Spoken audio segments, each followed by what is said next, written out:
성완종 회장이 노무현 정부에서 두 번이나 이례적으로 특별 사면을 받은 사실이 알려지면서 이 부분을 여당에서 지금 집중 공세를 하고 있습니다. 오늘 대정부 질문에서 여당 의원들이 이 부분을 문제 제기를 했는데요. 먼저 목소리를 한번 들어보시겠습니다. 고인은 정치와 깊이 관련을 맺어왔던 사업가로서 여야를 막론하고 활발하게 교류를 가졌던 것으로 알려져 있습니다. 고인이 과거 노무현 정부 시절 두 차례나 특별 사면을 받은 것은 언론을 통해서 이미 잘 알려진 사실입니다. 한 가지 묻겠습니다, 장관님. 실행까지 받은 사람이 한 정부에서 두 번씩이나 대통령 사면을 받았다면 이건 대단히 이례적인 일 아닙니까? 잘 없는 일입니다. 이런 경우가 몇 번이나 있었습니까, 그동안? 제가 전수조사를 해보지 않았기 때문에 내용은 잘 모르겠습니다만은 그렇게 사면이 거듭되는 일은 많지 않습니다.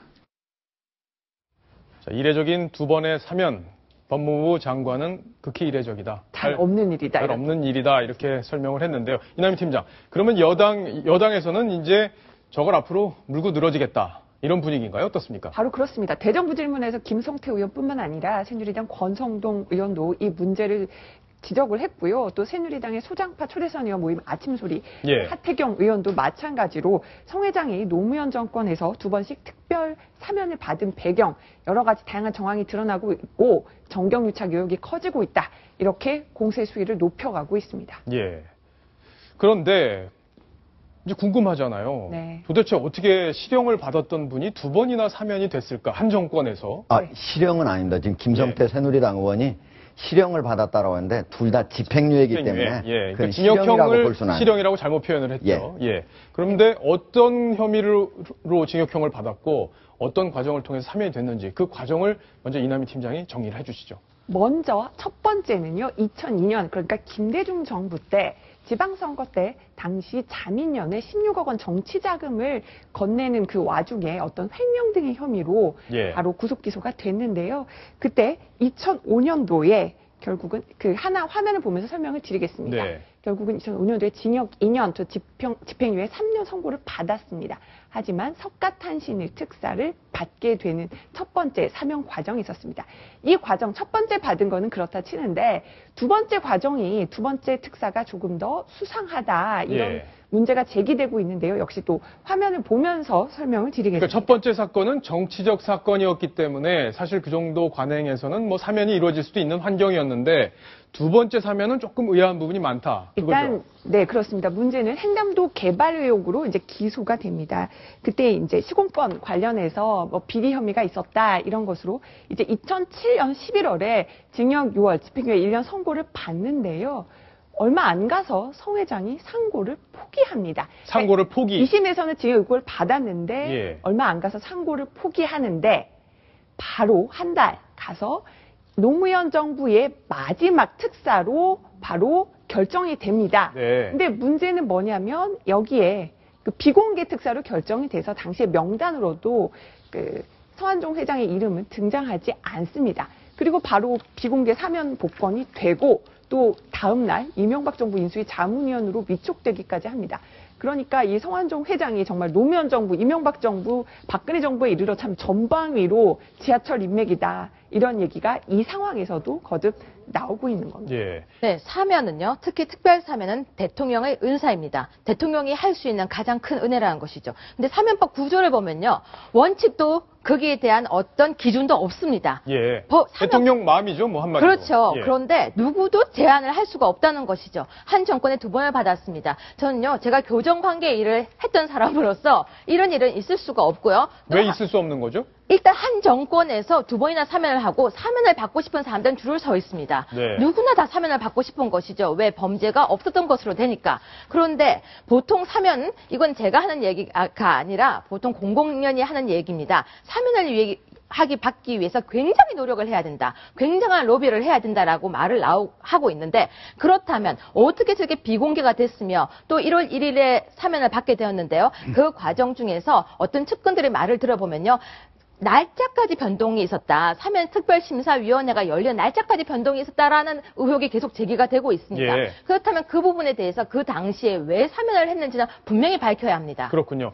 이남희 팀장께 궁금한 게 하나 있는데 이 사면이 이루어지던 이 시기, 물론 이제 경남기업의 돈이 인출이 이제 여러 차례 걸쳐서 이제 뭉치돈이 들어갔다 빠져나왔다 이런 과정을 반복을 했는데 이 시점에도 돈의 움직임이 있었습니까? 맞습니다. 고 경남기업 특사 결정되는 그 시기에 앞서서 얼마 안 돼서 5천만 원에서 1억 원 정도 뭉칠돈이 빠져나간 정황이 포착됐다. 그건 이번에 드러난 건가요? 예, 그렇습니다. 그래서 예. 검찰이 이 부분에 있어서도 지금 촉각을 곤두세우고 있습니다. 여기서 또 중요한 게요. 문재인 대표가 당시에 노무현 정부 대표 그러니까 대통령 비서실장이었습니다. 여기에 대해서 분명히 좀 책임 있는 것 아니냐, 알고 있는 게 아니냐. 예. 또 기자들이 또 질문을 했는데 문재인 대표는 이렇게 얘기를 했습니다. 모르겠다. 모르겠다.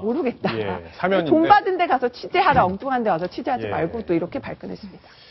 자, 하종대 부국장께 질문 하나 드릴 텐데 아까 좀 전에 봤을 때 이 2007년 12월에 상고를 포기하잖아요. 네. 그러고 나서 바로 한 달 뒤에 사면이 이루어지는데 이런 교감이 있었다고 봐야 될까요? 이걸 정상적인 경우로 봐야 될까요? 어떻습니까? 제가 한번 오늘 검사한테 한번 직접 물어봤습니다. 아, 그래요? 예, 저런 경우 잘하셨네요. 예. 어떻게 생각을 해야 되느냐 그랬더니 그 검찰 간부 얘기가 이거는 사전에 귀띔을 받지 않고 상고 포기를 하기가 어렵다. 아, 사전에 예. 귀뜸을 받은 거다? 물론 이게 집행유예이기 때문에 자의로 미리 상고 포기를 했다라고 볼 수 없는 바는 아니지만은 예. 그러나 바로 그 다음에 사면이 있는 명단에 들어갔다고 하는 건 사전에 왜냐하면 사면을 받으려면 형이 확정돼야 되거든요. 그러니까 상고 중에 있으면 형이 확정되지 않아가지고 사면 대상이 될 수가 없습니다. 그렇기 때문에 미리 사전에 귀뜸을 받고 네 형을 확정하기 위해서는 네가 상고 포기를 해야 된다. 이런 얘기를 들었으니까 가능한 얘기다. 이렇게 얘기를 했습니다. 예.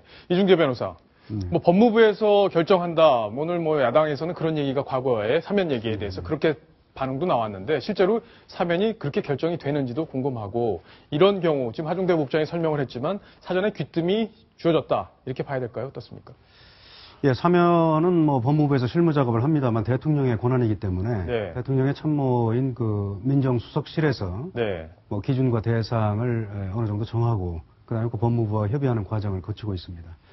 근데 지금 이 사건의 경우를 보면은 성완종 회장은 당시 뭐 일반 사람도 그렇습니다만 집행유예는 유죄 판결이거든요. 네. 그렇기 때문에 자신의 그 명예 회복을 굉장히 중요시했을 것 같고 또 더군다나 정치에 대한 꿈을 가지고 있던 분으로 알고 있는데 저런 유죄 판결을 받은 상황에서 상고를 포기한다는 것은 대단히 이례적인 일입니다. 그렇기 때문에 그러니까 이례적이라는 말이 정확한지 안 정확한지 아마 시청자분들도 궁금하실 텐데 사실상 없는 일인지 왜냐하면 돈이 없어서 제가 만약에 변호사를 더 선임할 수 없다. 예를 들어 이런 경우에만 할 정도로 이례적인 건지 아니면 간혹가다 있긴 한 건지 어떻습니까? 간혹 있을 수는 있지만 네. 성완종 회장은 당시 제가 지금 방금 말씀드린 대로 저런 유죄 판결을 그대로 둘 그런 입장이 아니었을 것 같고요. 당시 예. 정치적인 꿈을 가지고 있었기 때문에. 그리고 저게 지금 12월 원래 상고를 포기하려면 일주일 이내에 해야 됩니다. 네. 항소심 판결 선고된 후에 그러면 11월 말이나 12월 1일 날 상고를 포기한 것 같은데 네. 불과 한 달 만에 사면이 되지 않습니까? 저거는 아까 방금 말씀하신 대로 누구한테 언지를 받았다든가 예, 언지를 받았다. 아니면 기준을 미리 어떤 경로를 통해서든 알고 네. 있지 않으면은 하기 힘든 일이라고 네. 생각합니다. 이남 팀장. 네. 근데 노무현 정부에서 보니까 이런 경우와 아주 비슷하게 이루어졌던 사면이 있었어요. 그 내용도 좀 설명을 해주시죠. 맞습니다. 기억하시겠지만 이석기 전 통합진보당 의원의 경우도요. 노무현 정부 때 사면을 받았습니다. 그 과정을 네. 좀 그래픽을 보면서 설명을 드리겠습니다. 1999년 민혁당 사건으로 2002년에 국가보안법 위반 혐의로 이석기 전 의원이 기소가 됩니다. 네. 그리고 2심, 그러니까 항소심에서 징역 2년 6개월을 선고를 받습니다. 당시에 2003년 3월 21일이었습니다. 그런데요, 6일 만에 상고 포기를 하고 2003년에 특별 사면을 받습니다. 예. 총 복역한 시기를 따져보니까요. 복역한 날짜가 47.6% 정도 되는 건데 상고가 6일 만에 상고를 포기했다. 그리고 바로 특사를 받았다. 이 과정에서 청와대와 또 교감이 있었던 게 아니냐 이런 관측이 가능한데요. 실제로 이석기 전 의원이 2003년에 한 인터뷰에서 이런 말을 하기도 했습니다. 청와대 쪽에서 기결수는 확실히 사면할 의지가 있다고 해서 상고를 취하했다. 이 얘기를 보면 결국 청와대에서 뭔가 교감이 있었다. 귀뜸을 받은 게 아니냐라는 라는 추측을 가능케 한다는 겁니다. 저게 선고 형량의 47.6%를 복역한 상황에서 특별 사면이 이루어졌잖아요. 네. 근데 일반적으로 대부분의 일반 기결소 같은 경우는 3분의 2 정도는 네. 복역을 해야만 네. 그 대상 안에 들어갈 수가 있습니다. 네, 평균적으로는 70%를 복역해야지만 일반인들은 자격이 됩니다. 네. 박성훈 논설위원. 네. 자, 그렇다면 네. 결국에 귀뜸을 받았다 이렇게 인터뷰까지 지금 이석기 전 의원이 했단 말이에요. 네. 그러면 성완종 의원의 경우에도 귀뜸을 받았을 가능성이 높은 거고 네. 그러면은 노무현 정부에서 있었던 이런 사면들 정치적으로 어떻게 해석을 해봐야 될까요? 아마 그 경우가 조금 다를 수는 있겠죠. 그러니까 이석기 의원의 경우는 무슨 뭐 예를 들어서 금전적인 로비를 해서 사면을 받았다기보다는 예. 그 당시 노무현 정부 때 요로에 많이 진출했던 것으로 알려졌던 이른바 이념지향형 어떤 그 청와대 네. 심지어 그 정보기관에까지도 뭐 그 당시 많은 기관에까지도 얘기가 있었을 정도로 그러한 분들이 이석기 의원과 운동권 배경을 같이 하는 이런 데서 많은 도움을 줘서 어떤 이것을 하나의 민주화 운동 인사로 해서 이거 예. 풀어줬을 가능성이 높은데 반면에 성완종 의원은 그런 백그라운드가 전혀 없단 말이에요. 자, 그러면 궁금한 게 노무현 정부와 예. 성완종 회장은 어떤 연결점이 있었던 건지 지금 그거 드러나는 게 없잖아요. 구체적으로 드러나는 건 없죠. 예. 다만 그 2000년에 그 성완종 의원이 창립을 하는 아까 그 저기 이 충청 충청포럼이요. 포럼을 베이스로 해서 그 정관계 그다음에 학계 이런 데 진출해 있던 요로에 진출해 있던 그 김대중 노무현 정부의 인사들과 상당히 고리의 끈을 갖지 않았느냐 예. 이런 추측이 있었는데 하나의 단적인 이게 증표가 될 수 있을지 모르겠습니다만은 아까 바로 그 2차 사면의 그 대상이 됐던 행담도 개발 비리 네. 바로 이 사건 때 성완종 회장뿐만 아니라 당시 정권의 실세들이 줄줄이 이 사건에 같이 연루됐습니다. 그랬죠, 맞아요. 그 문정인 동북아시대위원장, 그 다음에 그 정태인 당시 그 경제비서관 등등 해서 그 당시에 내놓으라는 실세들이 같이 이 사건에 엮였다. 그런 걸 보면 성완종 의원이 상당히 이 정권에서 그 노무현 정부에서도 겉돌던 구계자가 아니라 상당히 깊숙한 곳에 많은 인맥을 쌓았던 게 아니냐 이런 추론이 가능하죠. 예. 뭐 합리적인 추론일지 아니면은 또 그 실제로 연결고리가 없을 수도 있지만 지금까지 성완종 회장이 살아온 어떤 그 이적을 이렇게 확인을 해볼 때 정치권과 계속 줄이 닿아 있었다 이렇게 아마 추정이 가능할 것 같습니다. 자, 문재인 대표 이 부분에 대해서 오늘 여러 사람들로부터 질문을 받았습니다. 뭐라고 답을 했을까요? 직접 목소리를 한번 들어보시겠습니다. 나도 성완종 리스트에 오른 거예요. 성완종 회장이 우리 새정치민주연합에 대선 자금을 제공했다고 했나요? 그거 뭐 엉뚱한 소리.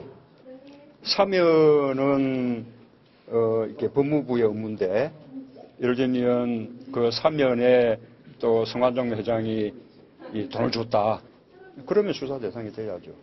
그런 일이 없잖아요. 네. 그렇게 못된 버릇들이죠. 응? 지금 새누리당은 전원이 다 지금 석고대죄 해야 돼요. 지금 자꾸 남 탓하고 언제까지 그렇게 합니까? 그렇게 해서 이게 국민들 심판을 피할 수 있겠습니까? 그 두 번째 사면 때 그 명단이 공개가 되지 않는 그런 특혜가 있었다 뭐 이런 얘기도 있던데 무슨 말인지 모르겠네요. 자, 저희가 판단을 할 때는 이번 성완종 회장의 어떤 그 로비 의혹 이 부분에는 친박 실세들이 거론이 돼 있고 돈을 줬는지 안 줬는지 규명하는 것이 제일 우선 순위가 될 것은 분명합니다. 다만 지금까지 제기된 의혹, 정치권에서 제기된 의혹 중에 왜 두 번이나 사면을 받았느냐 하는 부분에 대해서도 합리적인 설명이 좀 있었으면 좋겠는데 하종대 부국장께서 보기에는 법무부에서 결정한 일이고 난 모르는 일이다 이렇게 이야기를 한 과거 노무현 정부의 민정수석 그리고 비서실장 문재인 대표의 해명 어떻게 봐야 되는 건가요? 제가 보기에는 문재인 대표가 실제로 모를 수 있다고 봅니다. 예. 그리고 아까 박성원 논설위원이 얘기했듯이 이것이 어떤 금품 로비에 의해서 사면 대상에 포함된 것이 아니라 오히려 노무현 정부의 핵심 측근들을 사면하기 위해서 같이 성완종 회장도 같이 끼워 넣었을 가능성도 있기 때문에 그것이 꼭 금품 로비에 의한 것이라고 보기도 좀 어려운 측면이 있거든요. 예. 다만 이 부분도 명확하게 좀 해명이 돼서 관련자들이 얘기를 해가지고 국민들 앞에 좀 투명하게 공개가 되는 것이 더 낫겠죠. 예. 문재인 대표가 실제로 모를 가능성도 있으니까요. 예. 그러나 알아야 되는 위치에 있었기 때문에 아마 저런 공격들이 집중이 되는 건 아닌가 싶습니다. 시청자 질문이 왔는데 보고 가겠습니다. 시청자 질문이 2개가 왔는데요. 동시에 같이 한번 보도록 하겠습니다. 성완종 회장은 정치 권력에 기생하며 성장한 건설업자로 보입니다. 100억 원 이상을 뿌렸다는데 노무현 정부에서 이례적으로 2번이나 사면 받은 것과 무관할까요? 당연히 야당도 수사 대상이 돼야 합니다. 이런 의견이 있고요. 또 반대되는 다른 의견을 한번 보겠습니다. 지금 친박 실세에 대한 로비 의혹이 핵심인데 왜 과거 정부 사면 이야기가 나오나요? 여당의 물타기 공세가 본질을 흐리는 것 같습니다. 자, 이런 의견들이 저희한테 오늘 쇄도하고 있는데 2가지 갈래로 이게 의견이 엇갈리고 있어서 저희가 2가지를 다 소개를 했습니다. 박성훈 논설위원. 네. 이 2가지 사실 우리 시청자분들의 어떤 그 이념적 지표에 따라서 네. 견해가 딱 엇갈릴 것 같은데 네. 그래도 방향성 어느 네. 한 방향성이 있어야 될 것 같은데 정리를 좀 해주시죠. 우리가 지금 의혹이라고 얘기할 때 대선 자금을 막연히 대선에 많은 돈이 쓰였다. 이렇게 수사를 덜컥 들어갈 수는 없는 문제지 않습니까? 예. 구체적으로 어떤 불법적인 자금이 움직였다. 이런 말하자면 꼬리가 잡혀야 들어가는 건데 지금 꼬리의 일단이 지금 보일락 말락하는 단계죠. 다시 말해서 그 시기와 명목과 액수가 바로 2012년 대선 때로 특정돼 있는 그 홍문종 의원, 그다음에 또 그 유정복 의원, 그리고 대선은 아니지만 그 앞서 홍준표 경남지사의 경우는 어떤 그 시기와 명목과 액수가 바로 특히 홍준표 의원을 제외한 나머지들은 대선 자금과 직결될 수 있는 입구일 수 있는 그렇죠. 그런 부분이 지금 꼬리가 드러나고 있기 때문에 예. 자, 이 부분을 갖고서 구체적인 이것을 입증해 줄 수 있는 지금 이름과 액수만 써 있는데 그리고 시기가 대선이라는 것만 돼 있는데 그것을 입증해 줄 가령 전달책이라든지 그 당시에 심부름을 했다는 직원 이러한 것을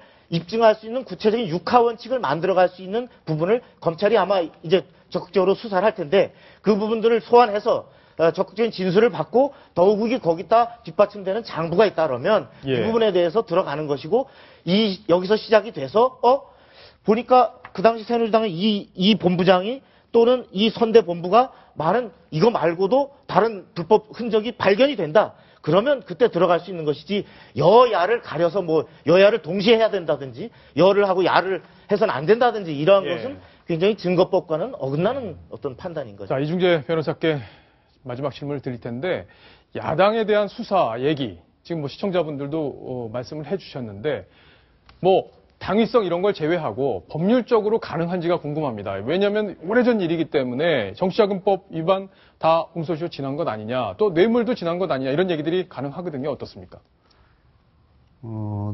정치자금법 위반은 지금 이게 2번의 사면이 2005년 첫 번째가 그다음에 네. 2번째가 이제 2007년이라면 당시에 우리 형사소송법상 공소시효가 좀 늘어난 게 2007년 12월 21일입니다. 네. 그래서 그 이전에 일어난 일이라면 정치자금법 위반으로 갈 경우에 5년의 공소시효가 지났기 때문에 더 이상 수사를 할 수 없을 것 같고요.